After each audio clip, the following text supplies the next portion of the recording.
Baik, jika pada pertemuan sebelumnya atau video pembelajaran sebelumnya Ibu sudah membahas tentang grafik dari fungsi dua peubah atau fungsi dua variabel atau lebih.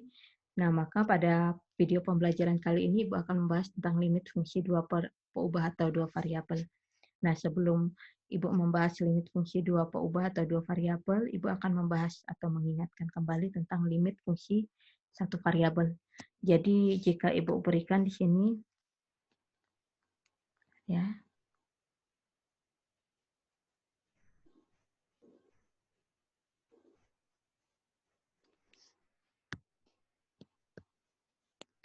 sebuah fungsi yang Ibu gambarkan seperti ini.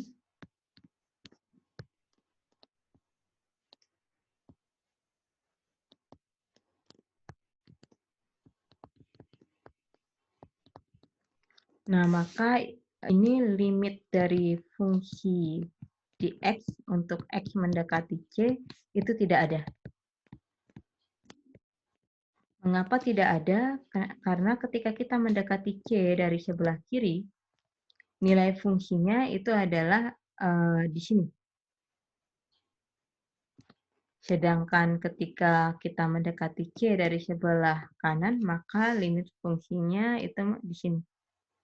Nah, ternyata limit fungsi fx untuk X mendekati C dari sebelah kiri, itu nilainya tidak sama dengan limit fungsi dx untuk X mendekati dari sebelah kanan. Nah, karena tidak sama, maka dikatakan limit fungsi dx untuk X mendekati C itu tidak ada. Nah, jika fungsi satu variabel tadi hanya melihat dia dari sebelah kiri dan dari sebelah kanan. Nah, untuk fungsi dua variabel, kita ingat kalau fungsi dua variabel itu domainnya adalah R2 ya. Jadi ketika Ibu mengambil sebuah titik, misalnya Ibu namakan AB, nah kemudian Ibu mau mencari nilai fungsi suatu fungsi di titik AB dengan cara pendekatan. Nah, ada banyak cara untuk melihatnya. Kalau tadi hanya dari sebelah kiri dan kanan, kalau fungsi di dua variabel itu bisa didekati dari banyak cara, bisa dari segala arah. Jadi ada tak hingga banyak cara. Bisa dari sini, sini, sini, sini, atau gini, atau gini. Nah, tak hingga banyak cara. Intinya seperti itu.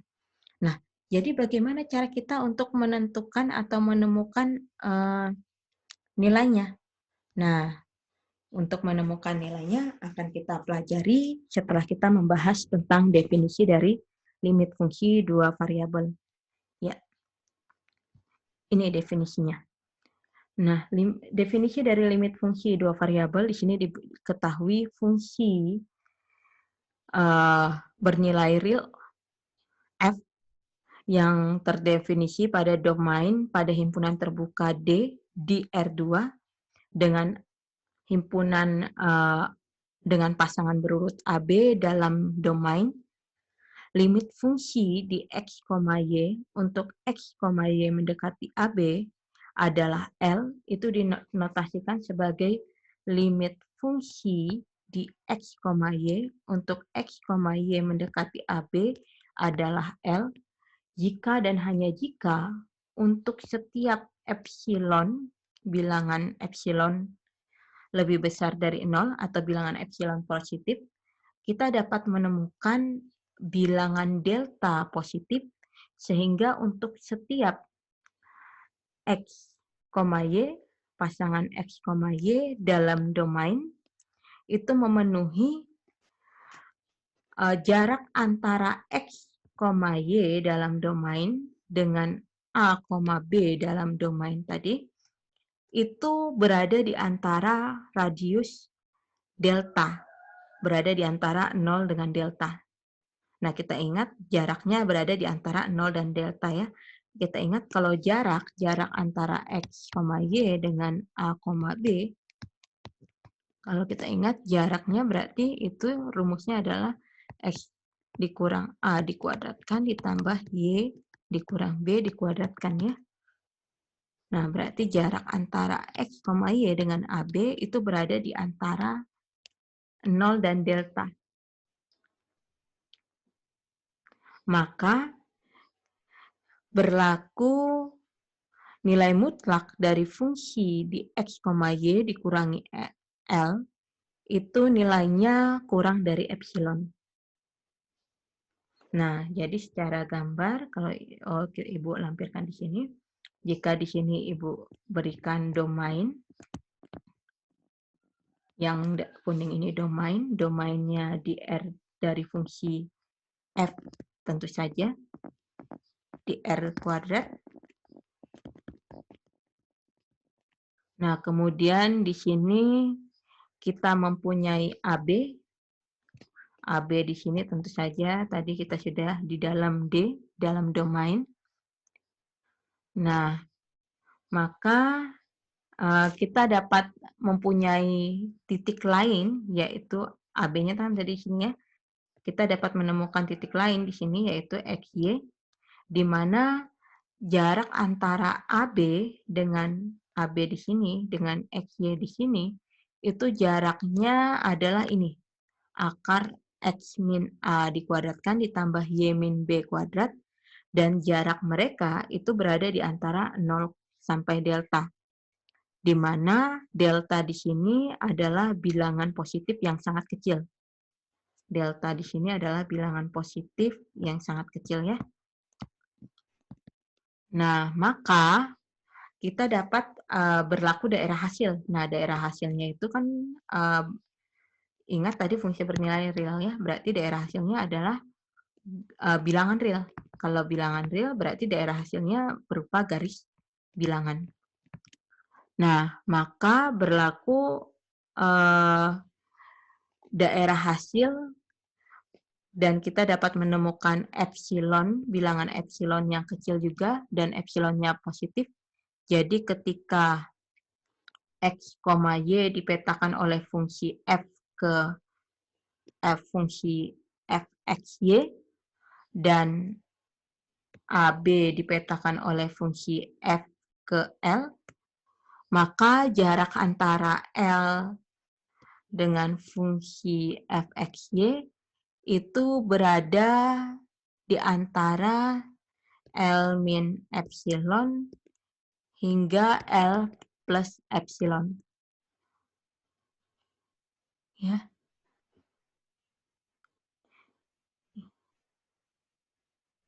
Dalam artian berarti kita harus memilih jarak antara X min Y, XY dengan AB berada di dalam radius atau persekitaran delta. Seperti itu, supaya kita dapat menemukan ini. L. Nah, berdasarkan definisi, dijelaskan bahwa jarak antara fungsi f di x dan y, xy, dan L itu dibuat sangat kecil dengan membuat jarak antara A, B dengan XY cukup kecil juga. Tetapi ingat, dia tidak sama dengan 0. Di sini lihat. Dia tidak sama dengan 0, tetapi dia lebih besar dari 0. Nah, definisi ini juga mengacu pada jarak antara XY dan AB. Nah, itu tidak berarti mengacu pada pendekatan. Nah, oleh karena itu, jika limitnya ada, maka fungsi di X, Y itu harus mempunyai nilai limit yang sama. Tidak peduli bagaimana cara XY mendekati AB. Jadi, supaya limitnya ada, berarti nilai limit dari arah mana saja itu harus sama. Bagaimanapun caranya. Intinya seperti itu. Nah,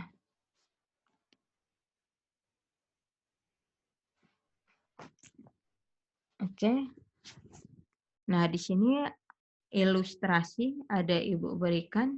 Jadi jika untuk setiap epsilon positif terdapat bilangan delta positif, sedemikian hingga jika XY-nya anggota domain dan jarak antara XY dengan AB-nya itu berada di persekitaran delta, maka nilai mutlak fxy dikurang L itu kurang dari epsilon. Nah, kita lihat di sini gambarnya. Jadi, di sini ada titik AB dan di sini ada titik XY ini. Nah, ketika XY mendekati AB dengan jaraknya adalah delta, di mana delta di sini adalah bilangan positif yang kecil, sangat kecil ya. Maka kita dapat menemukan fungsi fxy. Ini kan kita petakan ke sini, fungsi fxy dan L seperti itu, yang berada di antara L dikurang epsilon dengan L plus epsilon, di mana epsilonnya di sini adalah bilangan yang sangat kecil.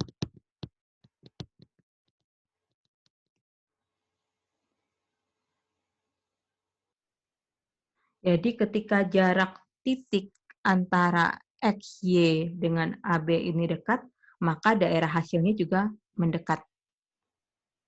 Intinya seperti itu ya. Ya. Oke. Nah, di sini Ibu ada berikan contoh dengan menggunakan definisi limit, buktikan bahwa A, limit XY kuadrat dibagi X kuadrat tambah Y kuadrat itu untuk X, Y mendekati 0,0 itu sama dengan 0. Akan kita buktikan. Kemudian yang B, limit X dikurang 2Y untuk X, Y mendekati 1,2 itu adalah 3. Nah, kita coba buktikan dengan definisi limit tadi ya. Yang A, limit XY kuadrat dibagi X kuadrat tambah Y kuadrat untuk X, Y mendekati 0,0 itu adalah 0. Nah, berarti langkah pertama berarti akan dibuktikan, ya kan? Sesuai dengan itu tadi, kalimat matematik tadi. Untuk sembarang epsilon, kita dapat menemukan delta positif sedemikian hingga untuk setiap XY anggota domain, ya kan? XY anggota domain, sedemikian hingga untuk setiap XY anggota domain ya. Oh, salah. Jarak ya. Untuk setiap XY persekitaran XY ya. Akar X dikurangi A dikuadratkan ditambah Y dikurangi B dikuadratkan itu lebih besar dari 0 dan kurang dari delta, maka berlaku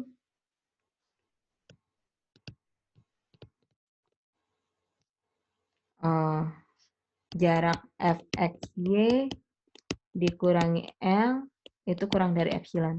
Berarti kalau kita ubah ke sini, berarti akan dibuktikan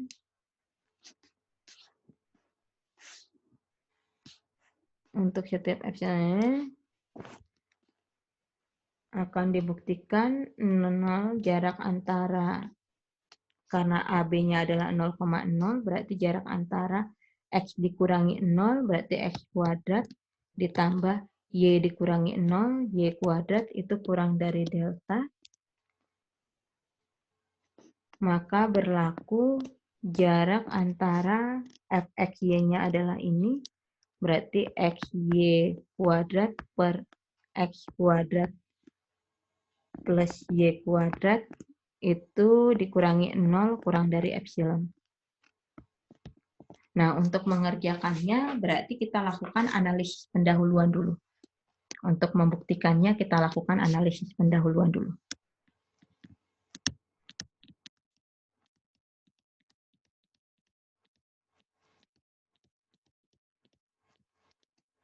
Nah, bagaimana cara memulai analisis pendahuluannya? karena target kita adalah ini, berarti kita mulai dari sini. Kita mulai dari sini ya.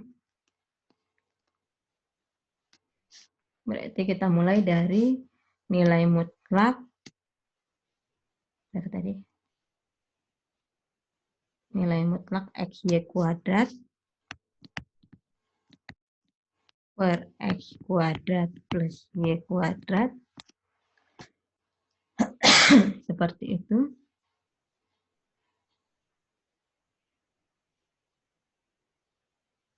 Ya. Dari sini ya. Kita mulai dari sini. Nah, kita tahu kalau X kuadrat plus Y kuadrat itu lebih besar dari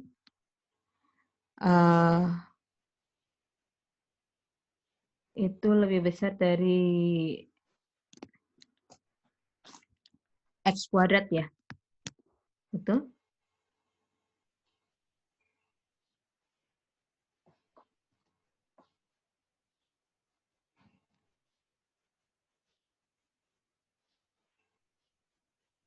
Oke, benar ya.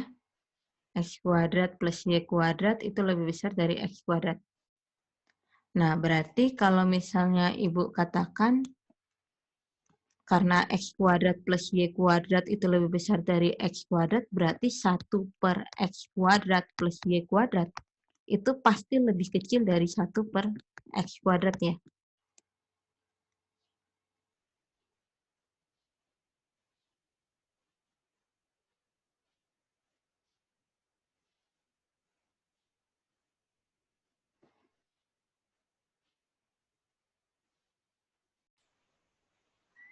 Ya. Oke, berarti ini sama saja kalau X kuadrat plus Y kuadrat pasti lebih besar dari Y kuadrat ya. Nah, dengan demikian berarti 1 per X kuadrat plus Y kuadrat pasti lebih kecil dari 1 per Y kuadrat. Benar? Nah, berarti ini bisa Ibu katakan dia lebih kecil dari XY kuadrat per Y kuadrat. Benar kan? Karena ini tinggal Ibu kalikan masing-masing dengan XY kuadrat. Kelihatan langsung kan? Berarti di sini XY kuadrat per X kuadrat plus Y kuadrat lebih kecil dari XY kuadrat per Y kuadrat. Nah, langsung sama kan? Nah, sampai sini, di sini kan berarti Y kuadrat per Y kuadrat ya. Ini dibagi hasilnya 1. Berarti ini sama dengan nilai mutlak X. Nah, kita ingat nilai mutlak X itu kan sama saja dengan akar X kuadrat ya. Ya, sama saja dengan akar X kuadrat. Nah, akar X kuadrat sendiri itu kan lebih kecil dari akar X kuadrat plus Y kuadrat. Benar? Nah, akar X kuadrat sesuai dengan yang tadi, berarti kan yang diminta ini, XY kuadrat per X kuadrat plus Y kuadrat itu kurang dari epsilon.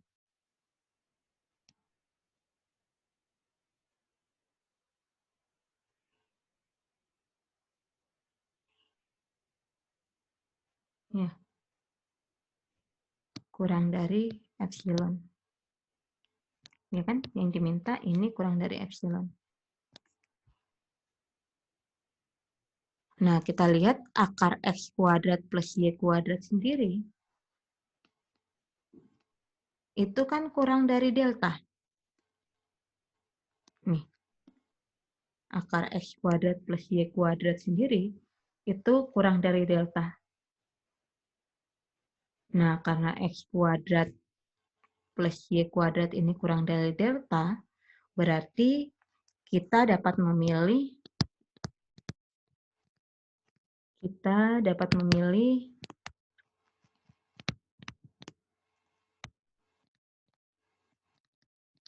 deltanya itu sama dengan epsilon. Nah, dengan demikian berarti kita sudah bisa membuktikan. Berarti sesuai dengan definisi tadi, untuk sembarang epsilon, bilangan epsilon positif, kita dapat menemukan atau kita dapat memilih delta, di mana deltanya tadi sama dengan epsilon, sedemikian hingga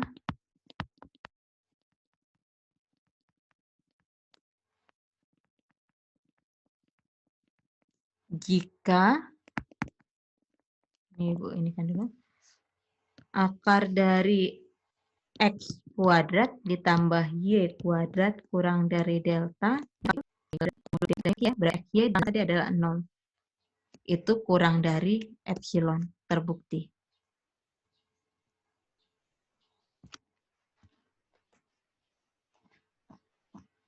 Oke, contoh yang pertama selesai. Ya, bukti yang kedua. Bukti yang kedua, kita akan membuktikan bahwa limit dari X min 2Y untuk X, Y mendekati 1,2 itu adalah min 3. Berarti dari sini akan dibuktikan untuk setiap epsilon positif terdapat delta positif sedemikian hingga jarak antara X, Y dengan 1,2 berarti akar dari X, Y berarti X min 1 dikuadratkan ditambah Y min 2 dikuadratkan itu kurang dari delta dan lebih besar dari 0 sehingga berlaku nilai mutlak dari fxy yaitu X min 2 Y dikurangi dengan L yaitu min 3. Min 3 berarti min kali min positif 3 itu kurang dari epsilon. Nah, sama seperti tadi. Berarti kita lakukan dulu untuk membuktikannya, kita lakukan analisis pendahuluan. Nah, analisis pendahuluan ini kita untuk mencari kira-kira deltanya itu berapa yang kita pilih. Nah, bagaimana memilih deltanya? Ya sama seperti tadi, kita mulai dari sini. Berarti kita mulai dari nilai mutlak X dikurang 2Y ditambah 3. Nah, kita lihat polanya ini harus kita miripkan supaya sama dengan pola di sini. 3 itu kan berarti bisa kita buat menjadi min 1 tambah 4 ya. Supaya hampir sama dengan di sini, karena di sini 2Y. Oh, berarti ini sama saja dengan mengatakan X min 2Y dikurang 1 tambah 4. Nah, sampai sini berarti ini bisa saja kita katakan sama dengan nilai mutlak. Kita kelompokkan satu-satu, X min 1 ditambah 4 dikurang 2Y. 4 dikurang 2Y. Nah, sesuai kesamaan segitiga, kalian ingat nilai mutlak A tambah B itu nilainya lebih kecil dari nilai mutlak A ditambah nilai mutlak B. Berarti ini lebih kecil nilainya dari nilai mutlak X min 1 ditambah nilai mutlak 4 dikurang 2Y. Ya. Nah, ini berarti nilainya akan sama dengan X min 1 ditambah nilai mutlak min 2 dikali, ya kan? Dikali Y dikurang 2. Nah, nilai mutlak dari min 2 kan 2 ya, berarti nilai mutlak X min 1 ditambah 2 nilai mutlak Y min 2. Nah, sampai sini kita analisis satu-satu. Nilai mutlak X min 1, kita ingat nilai mutlak X itu kan sama dengan akar dari X kuadrat. Berarti nilai mutlak dari X min 1 itu sama saja dengan akar X min 1 dikuadratkan ya. Nah, akar dari X min 1 dikuadratkan itu pasti nilainya lebih kecil dari akar X min 1 dikuadratkan ditambah Y dikurang 2 dikuadratkan, kan? Kenapa bisa ngambil Y dikurang 2 dikuadratkan? Supaya kelihatan polanya ini. Kemudian, kita sudah yang ini ya. Yang ini lagi. Berarti nilai mutlak Y min 2 itu kan berarti sama saja dengan mengatakan akar Y min 2 dikuadratkan. Nah, ini kan nilainya kurang dari akar X min 1 dikuadratkan ditambah Y dikurang 2 dikuadratkan. Nah, sampai sini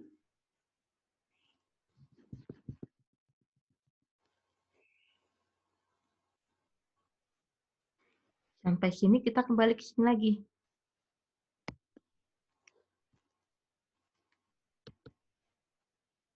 Bentar ya, lagi error.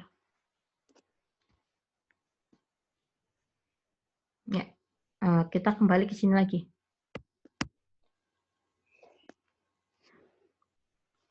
Berarti kita tulis ulang ini ya. X min 2Y plus 3. Tadi kan karena di sini ada tanda kurang dari sama dengan, berarti kurang dari sama dengan nilai mutlak X min 1 ditambah 2 nilai mutlak Y min 2. Nah, ingat X min 1 itu tadi sama dengan ini. Ya kan? Berarti ini bisa Ibu buat kurang dari X min 1-nya Ibu ganti ini. Akar X min 1 dikuadratkan ditambah Y min 2 dikuadratkan. Itu kan? Ditambah 2 dikali nilai mutlak Y min 2. Nilai mutlak Y min 2 kan kurang dari ini ya. Berarti Ibu tulis akar X min 1 dikuadratkan ditambah Y min 2 dikuadratkan. Nah, sampai sini berarti akar X min 1 kuadrat tambah Y min 2 kuadrat ditambah 2 akar X min 1 kuadrat tambah Y min 2 kuadrat. Ini kan sama dengan 3 akar X min 1 dikuadratkan ditambah Y min 2 dikuadratkan. Nah, sesuai dengan permintaan tadi, yang dimintakan adalah ini kurang dari epsilonnya. Berarti kita harus membuat ini menjadi kurang dari epsilon. Nah, sedangkan di sini itu adanya akar X min 1 kuadrat ditambah Y min 2 yang ini. Berarti supaya ini menjadi akar X min 1 kuadrat tambah Y min 2 kuadrat, berarti di sini kita buat akar X min 1 kuadrat ditambah Y min 2 kuadratnya itu kurang dari epsilon per 3. Nah, dengan demikian berarti dalam artian kita memilih deltanya itu sama dengan epsilon per 3. Ya, deltanya itu sama dengan epsilon per 3. Nah, baru kita masuk ke buktinya. Berarti buktinya untuk setiap epsilon positif, kita dapat memilih deltanya itu adalah epsilon dibagi 3, sedemikian hingga jika akar X min 1 kuadrat ditambah Y min 2 kuadrat itu kurang dari delta tetapi lebih besar dari 0, maka berlaku nilai mutlak dari fungsi fxy, yaitu fungsi fxy-nya tadi adalah X min 2y dikurang L, L-nya tadi adalah min 3, berarti plus 3, itu sama dengan, kita ulang yang tadi, X min 2y min 1 tambah 3, min 1 tambah 3, min 1 tambah 4, sama dengan nilai mutlak X min 1 ditambah 4 min 2y.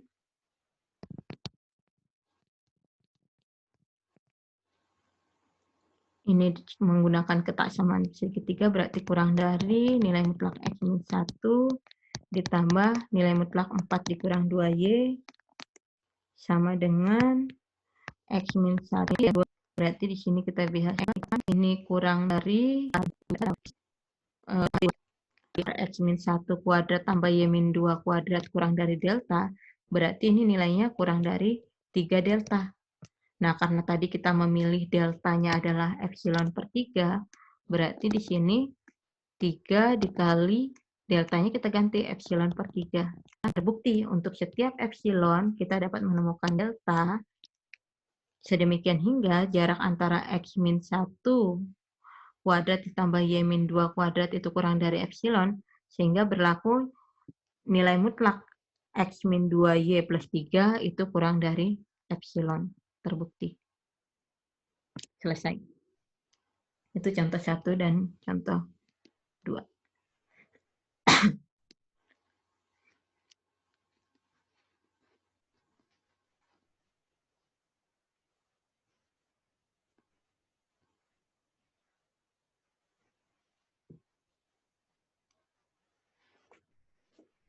Oke, sebentar ya, lagi hang.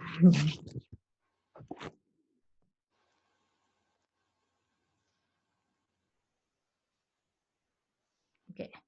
Nah, di sini ada beberapa teorema. Jika limit fungsi f(x)y sama dengan L1 dan limit gxy untuk xy mendekati x0, y0 sama dengan L2, maka limit dari fungsi f(xy) ditambah gxy untuk xy mendekati x0, y0 itu sama dengan L1 ditambah L2.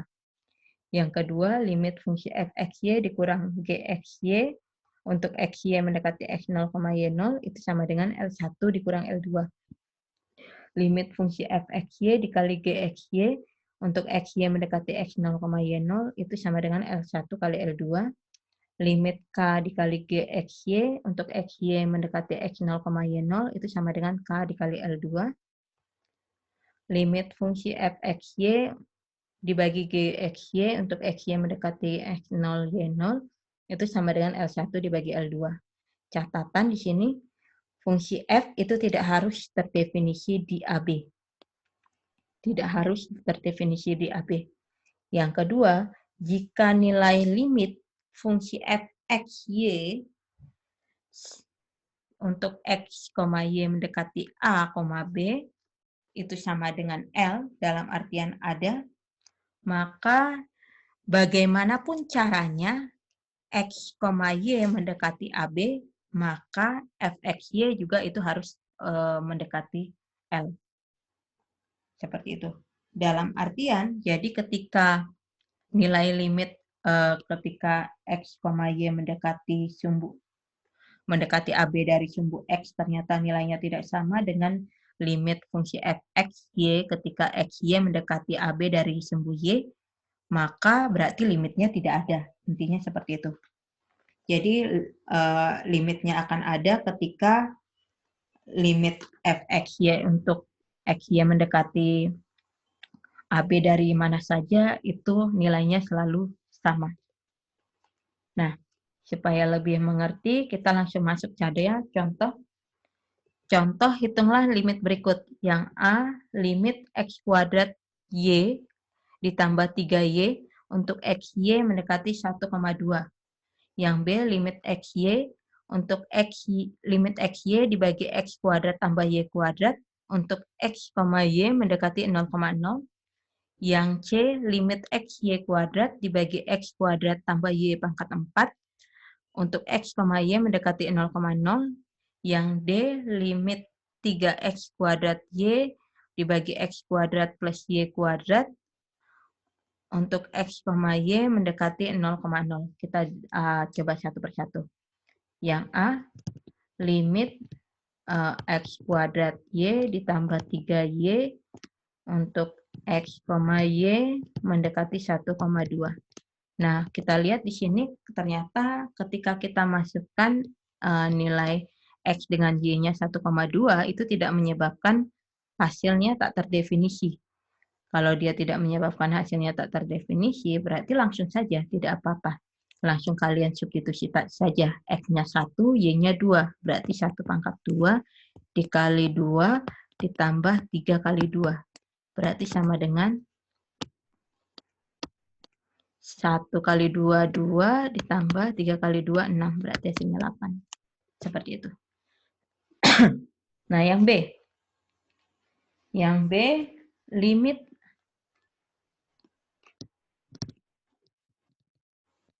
XY dibagi X kuadrat tambah Y kuadrat.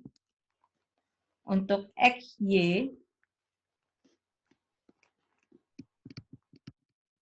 mendekati 0,0. Itu adalah, aku adalah 0. Sorry. Nah, ketika kita lihat, ketika kita masukkan, kita substitusi XY-nya 0,0, ternyata hasilnya tak terdefinisi. Nah, berarti karena hasilnya tak terdefinisi, berarti kita harus mencarinya dengan cara pendekatan. Nah, ada tak hingga banyak arah yang dapat kita lakukan untuk mendekati titik 0,0. Nah, kita tahu domain dari fungsi ini kan fungsi fxy-nya adalah xy dibagi x kuadrat plus y kuadrat ya. Berarti domain dari fungsi f itu adalah himpunan pasangan berurut xy anggota R kuadrat dalam R kuadrat, di mana X kuadrat plus Y kuadrat itu tidak boleh sama dengan 0 kan? Nah, kita tahu X kuadrat di sini bilangan positif.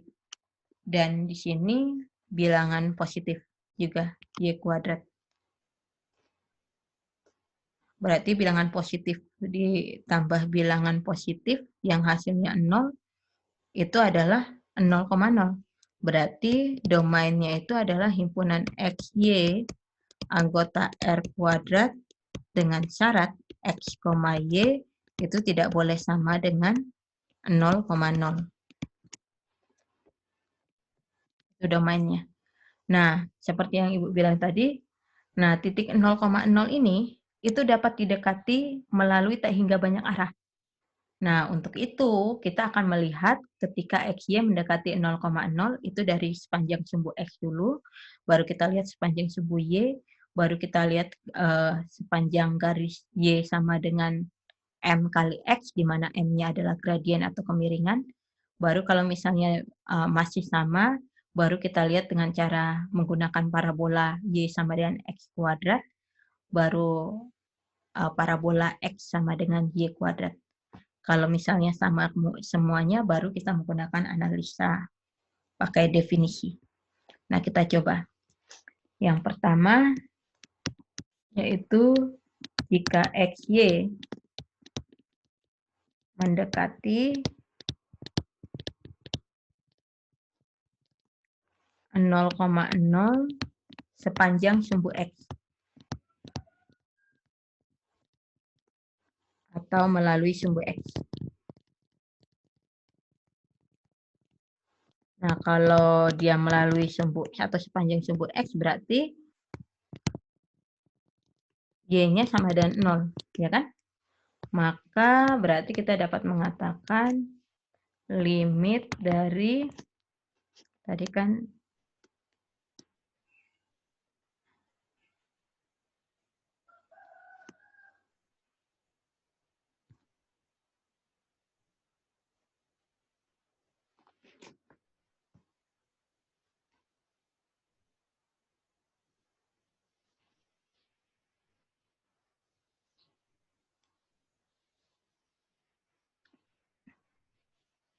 ya.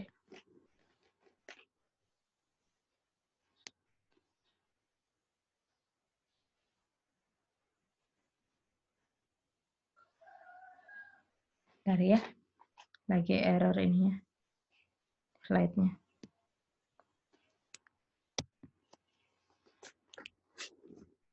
Ya, limit dari XY per X kuadrat plus Y kuadrat. Limit dari XY, Y-nya tadi 0 ya, berarti X kali 0 di XY ya. XY per X kuadrat plus Y kuadrat untuk mendekati sumbu X, berarti Y menuju 0 ya. Berarti sama dengan X kali 0 dibagi X kuadrat tambah 0 kuadrat. Sama dengan 0 dibagi X kuadrat. Berarti hasilnya 0. Nah, ternyata ketika dia mendekati sumbu 0,0 sepanjang sumbu X, itu hasilnya 0. Sekarang kita melihat ketika dia mendekati dari sumbu Y. Jika XY mendekati 0,0 sepanjang sumbu Y. Jadi, X-nya itu sama dengan 0. Ya kan? Kalau